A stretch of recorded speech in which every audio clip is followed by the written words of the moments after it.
இன்றைக்கி தாவா களத்தில் இருக்கக்கூடிய ரொம்ப ஃபித்னாவான ஒரு மன்ஹஜ் தாங்க இந்த சயின்ஸை கொண்டு குரானை விளக்குறது, சயின்ஸை கொண்டு ஹதீஸை விளக்குறது. சரிங்களா? சாபாடு விளக்கத்தில் விளங்குறது கிடையாது. ஏதோ சயின்ஸை ஒரு பெரிய கடவுள் போலையும் சயின்ஸை ஒரு குரான் போலையும் நம்பி நிறைய பேர் இதில் வழிகெட்டு போகிறாங்க. நிச்சயமாக குரானுடைய சில ஆயத்துகள் சயின்ஸை பற்றி பேசுது, இல்லாமல் இல்லை. ஆனால் இன்றைக்கி எப்படி ஆக்கி விட்டாங்கன்னா, குரானே ஒரு சயின்ஸ் புக்காக, குரான் முழுவதும் சயின்ஸை தான் பேசுதுன்ற மாதிரியும், அதனுடைய ஆயத்துகளை தஹரீஃப் செய்வது, குரானுடைய ஆயத்துக்களை வளைத்து திரித்து எடிட் பண்ணி அதை வளைச்சி கொண்டு இவங்களுடைய சயின்ஸுன்னு இவங்க விளங்கி வச்சுருக்கக்கூடிய இந்த கருத்துக்கு முட்டு கொடுக்கறது, அதை வளைச்சி திரித்து எக்ஸ்பிளைன் பண்ணுறது, இப்படியெல்லாம் செய்யலை சஹாபாக்கள். சரிங்களா? இதுதான் இந்த மன்ஹஜ் சயின்ஸை கொண்டு இது பண்ணுறது ஒரு பாத்திலான மன்ஹஜ், அதாவது ஒரு போலியான ஒரு வழிமுறை. சரிங்களா? இந்த முன் சென்ற சான்றோர்களும் இது போலலாம் இவங்க பண்ணுற மாரி ஃபித்னாக்கள் எல்லாம் பண்ணிட்டு தெரியல. பயாலஜிக்கல் சயின்ஸில் வேணால் ஏதோ சில உண்மைகள் இருக்குதுன்னு சொல்லலாம். அஸ்ட்ரானமிக்கல் சயின்ஸை மாரி ஒரு கட்டுக்கதையை பார்க்கவே முடியாது. சயின்டிஸ்ட்டுகளே நிறைய மறுப்புகள் கொடுத்துருக்குறாங்க.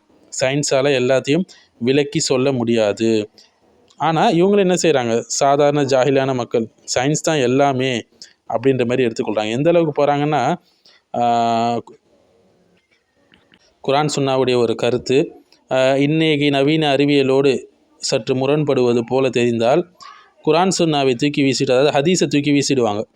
சரிங்களா? ஹதீஸை தூக்கி வீசிட்டு இப்போ இருக்கிற அறிவியல் கண்டுபிடிப்பை எடுத்து பிடிச்சி கொள்வாங்க. இது தவறான பாத்திலான வழிகேடான ஒரு வழிமுறை. சரிங்களா? மாறாக குரான் சுன்னாவை வைத்து கொண்டு இதை தான் தூக்கி போடணும். இப்போ இருக்கக்கூடிய அறிவியல் கருத்தை தான் தூக்கி போடணும். ஏன் அப்படி சொல்கிறேன்னு கேட்குறீங்களா? அஸ்ட்ரானமிக்கல் சயின்ஸை எடுத்துக்கோமே, அதில் இல்லாத பொய்களா? சயின்ஸ் என்பதே ஒரு பொய்களின் தொகுப்பு, கட்டுக்கதைகளின் தொகுப்பு அப்படின்னு சொல்லலாம். அஸ்ட்ரானமிக்கல் சயின்ஸில் பாருங்கள், ஃபஸ்ட்டு என்ன சொன்னாங்க, கெப்லர்ஸ் தியரின்னு ஒன்று சொன்னாங்க. காலப்போக்கில் அது உண்மையான தியரி இல்லைன்னு சொல்லி காஸ்மாலஜிக்கல் கான்ஸ்டன்ட் அப்படின்னு சொல்லக்கூடிய ஒரு கான்செப்டை சொன்னாங்க. அதன் பிறகு அதெல்லாம் சரி கிடையாதுங்க, ஜியோசென்ட்ரிக் தியரி தான் கரெக்டுன்னு சொன்னாங்க. அதாவது பூமி தான் யூனிவர்ஸோடைய சென்டரில் இருக்குது, அதை சுற்றி தான் எல்லாம் சுற்றி வருதுன்னு சொல்லி இப்படி கட்டுக்கதையாக விட்டாங்க. அதுக்கப்புறம் என்னாச்சு, ஹீலியோசென்ட்ரிக் தியரின்னு சொல்லி ஒன்று சொன்னாங்க. சூரியன் தான் நடுவில் இருக்குது, அதை சுற்றி தான் எல்லாம் வருது அப்படின்னு சில கட்டுக்கதையில் விட்டாங்க. அதுக்கப்புறம் பிக் பேங் தியரின்னு சொன்னாங்க, எக்ஸ்பேண்டிங் யூனிவர்ஸ் தியரின்னு சொன்னாங்க, நடுவில் காட்ஸ் பார்ட்டிகல் அப்படின்னு கூட சொன்னாங்க, ஏதோ பாசான்னு சொல்லிட்டு. இப்படியே காலம் போக போக சில கட்டுக்கதைகளை அவுத்து விட்டுட்டே வருவாங்க. இதுக்கு அவங்க கட்டுக்கதைகளுக்கு அவங்க வைக்கக்கூடிய பேர் தான் சயின்ஸ். இப்போ என்ன இருக்குது, இப்போ செல்ஃப் இன்டராக்டிங் டார்க் மேட்டர் தியரின்னு ஒன்று வச்சுருக்காங்க, எஸ்ஐடிஎம் தியரி. இப்படியே சொல்லிக்கிட்டே போவாங்க கதையாக, அதையும் நம்ம நம்பிக்கிட்டே இருப்போம். சயின்ஸ் என்பது ஒரு ட்ரையல் எரர் அப்ரோச். அதாவது இன்றைக்கி சயின்ஸ் சொல்லக்கூடியது நாளைக்கு மாறும். சயின்ஸ் என்றது மாற்றத்துக்கு உரியது. சரிங்களா? உண்மையான சயின்ஸ் அல்லாவுக்கு மட்டும்தான் தெரியும். நம்மளுடைய குறை அறிவை வச்சுக்கிட்டு நம்மளால் எல்லாத்தையும் புரிந்து கொள்ள முடியாது. ஃபிசிக்ஸ் எடுத்துக்கோங்களா, ஃபிசிக்ஸ் என்பது ஒரு அறிவியலில் ஒரு சப்ஜெக்ட் இல்லைங்களா? ஃபிசிக்ஸில் இல்லாத கட்டுக்கதைகளா?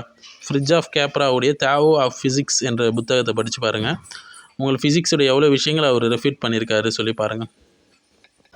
ஃபிசிக்ஸில் ஃபஸ்ட்டு எமிஷன் தியரின்னு ஒன்று சொன்னாங்க. அந்த தியரி என்னாச்சு, அது காலப்போக்கில் டுபாகர் ஆயிடுச்சு. அடுத்து விஷன் அண்ட் இன்டர்மிஷன் தியரி அதை விட இதுதான் கரெக்டுன்னு சொல்லி சொன்னாங்க. அடுத்து அரிஸ்டாட்டிலியன் ஃபிசிக்ஸ்னு ஒன்று சொன்னாங்க. அது காலப்போக்கில் காலாவதியாகி நியூட்டோனியன் ஃபிசிக்ஸ் என்பது அதை ரீப்ளேஸ் பண்ணிச்சு. அடுத்து டாலமி லா ஆஃப் ரிஃப்ராக்ஷன் சொன்னாங்க. அது காலப்போக்கில் என்னாச்சு, அந்த தியரி பொய்ன்னு சொல்லி ஸ்னெல்ஸ் லா அந்த தியரி அதை ரீப்ளேஸ் பண்ணிச்சு. அடுத்து லூமினிஃபெரஸ் ஏத்தர் அப்படின்னு சொல்லி ஒரு தியரி வந்தது. அதெல்லாம் இல்லை, உண்மை இல்லைன்னு சொல்லி கொஞ்சம் காலகட்டம் கழிச்சு மைக்கேல்ஸ் அண்ட் மார்லே எக்ஸ்பெரிமெண்ட் இது செல்வாக்கு செலுத்துச்சு. அதன் பிறகு கலோரிக் தியரின்னு ஒன்று சொன்னாங்க. அது காலப்போக்கில் பொய்யின் முறிவாகி ரெம்ஃபோர்ட் ஜூல் அவங்க ப்ரப்போஸ் பண்ண தியரி தான் கரெக்டுன்னு வந்தது. இப்படியே கதையாக வந்துட்டுருக்குறோம். இதுதான் சயின்ஸ். சயின்ஸ் என்பது மாற்றத்துக்கு உரியது. சரிங்களா? உண்மையான சயின்ஸ்லாம் நமக்கு தெரியாது. ஆனால் அதை வச்சுக்கிட்டு குரானையும் ஹதீஸையும் புறக்கணிக்கிறது மிக தவறான ஒரு பேசிக் அறிவு கூட இல்லை அவருக்கு அப்படின்னு சொல்லிடலாம். ஏன்னா இன்றைக்கி சில ஜமாத்துகள், இப்போ தௌஹீத் ஜமாத், இன்னும் சில ஜமாத்துகளுடைய அப்ரோச் என்னன்னு பார்த்தீங்கன்னா, சயின்ஸை குரான் மாரி பார்க்குறாங்க. சயின்ஸில் ஒன்று சொல்லியிருக்கா, அந்த கருத்துக்கு குரான்லேயும் ஹதீஸ்லேயும் ஏதாவது ஒன்று முரண் மாதிரி தெரியுதா, உடனே ஹதீஸை மறுத்துறது. ஏறத்தாழ 100க்கு மேலே ஹதீஸ்களை அவங்க மறுத்துருக்குறாங்க. கெமிஸ்ட்ரி எடுத்துக்கோங்க, கெமிஸ்ட்ரி வேதியியல் எடுத்துக்கோங்க, அதில் இல்லாத குளறுபடிகளா? ஃபஸ்ட்டு 118 எலமெண்ட் அப்படின்னு தான் சொன்னாங்க இல்லைங்களா? Marco Fontani, Maria Grazia Costa and Mary Virginia Orna இவங்களுடைய ஆர்டிக்கல் படித்து பாருங்கள். சரிங்களா? 118 எலமெண்ட் தான் சொன்னாங்க. இப்போ என்னென்ன எலமெண்ட்லாம் கண்டுபிடிச்சி வச்சுருந்தாங்க. ஜூனோனியம் அப்படின்னு எலமெண்ட் இருக்குதுன்னு சொல்லி ஜான் ஹெர்ஷல் 1858 சொன்னார். விக்டோரியம் சொல்லி வில்லியம் குரூக்ஸ் 1898 ப்ரொபோஸ் பண்ணாங்க. நியூட்டோனியம் கொரோனியம் சொல்லி ஒரு எலமெண்ட் இருக்குதுன்னு சொல்லி டிமிட்ரி மெண்டல்வி 1903 ப்ரொபோஸ் பண்ணார். அக்கல்டம் சொல்லி அன்னி பெசன்ட் சார்லஸ் இவங்க வந்து 1909 ஒரு எலமெண்ட்ஸை ப்ரெசென்ட் பண்ணாங்க. இந்த எலமெண்ட்ஸ்லாம் நீங்கள் பார்க்கவே முடியாது பீரியாடிக் டேபிளில். அடுத்தது லியோ ஹால்மியம் சொன்னாங்க. ஜோசப் மேரியா எடர் சொன்னாங்க 1911. அடுத்து செல்டியம் ஜார்ஜஸ் உர்பைன் 1922. ஹெர்பேனியம்னு ஒரு மெட்டல் இருக்குன்னாங்க, எலமெண்ட் இருக்குன்னாங்க ஜான் ஜோலி 1922. ஃப்ளோரண்டம் சொல்லி ரோலா அவங்க 1920. அடுத்து வெர்ஜினியம் அப்படின்னு சொன்னாங்க. ஆலபமைன்னு சொன்னாங்க. ஃப்ரெட் ஆலிசன் வந்து 1931-32 இந்த எலமெண்ட்லாம் இருக்குதுன்னு சொன்னாங்க. சரிங்களா.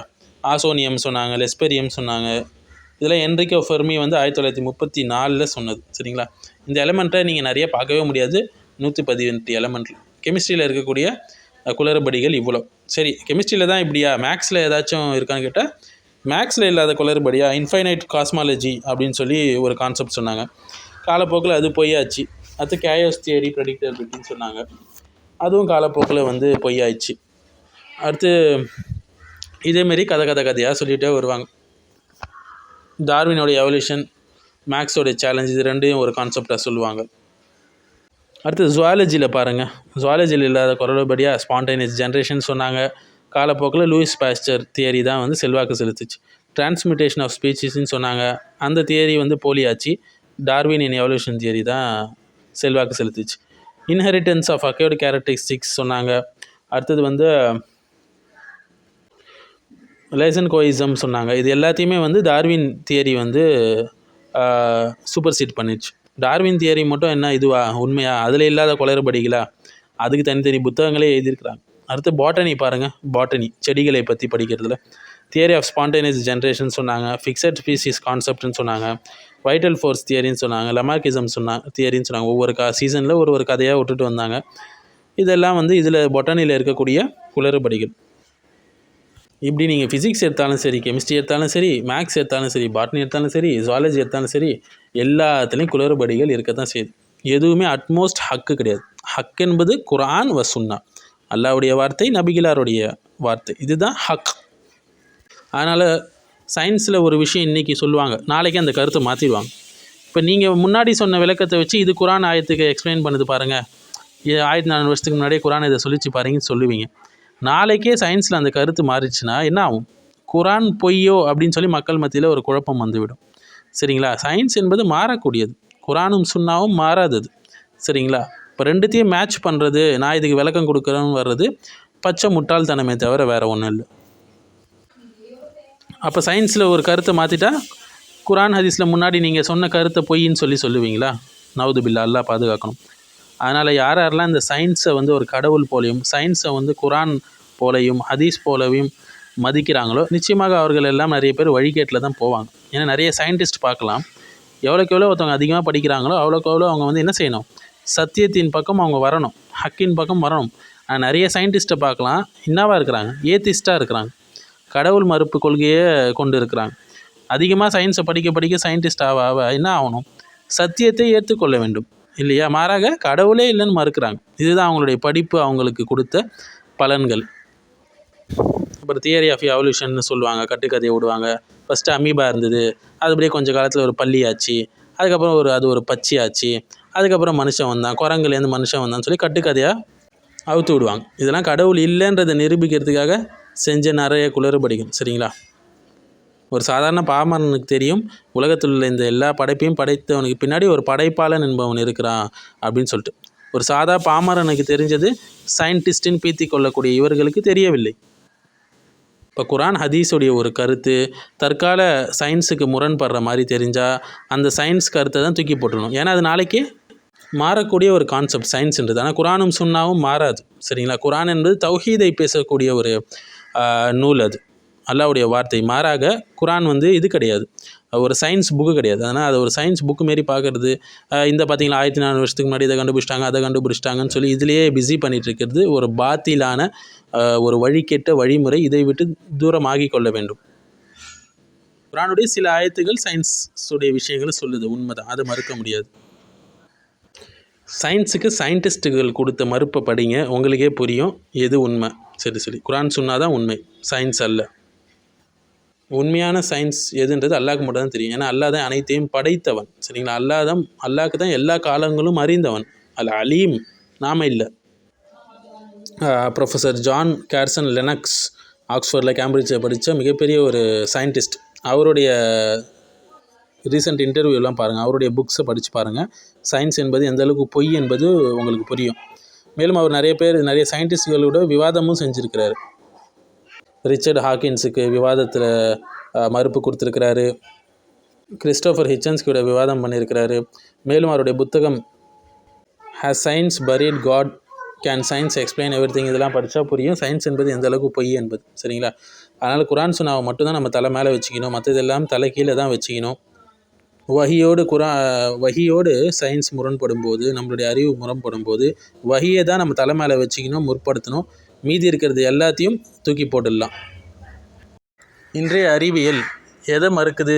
ரூஹுன்ற ஒன்று இருக்கிறதே மறுக்குது, ஆன்மான்ற ஒன்று இருக்கிறதே மறுக்குது. ஆனால் குர்ஆனும் சுன்னாவும் என்ன சொல்லுது? ஆன்மான்னு ஒன்று இருக்குது. கது அஃப்லஹ மன் ஸக்காஹா வகது ஹாப மன் தஸ்ஸாஹா. யார் இந்த ஆன்மாவை சுத்தப்படுத்தினாங்க அவங்க வெற்றியாளர்கள் என்று சொல்கிறோம்.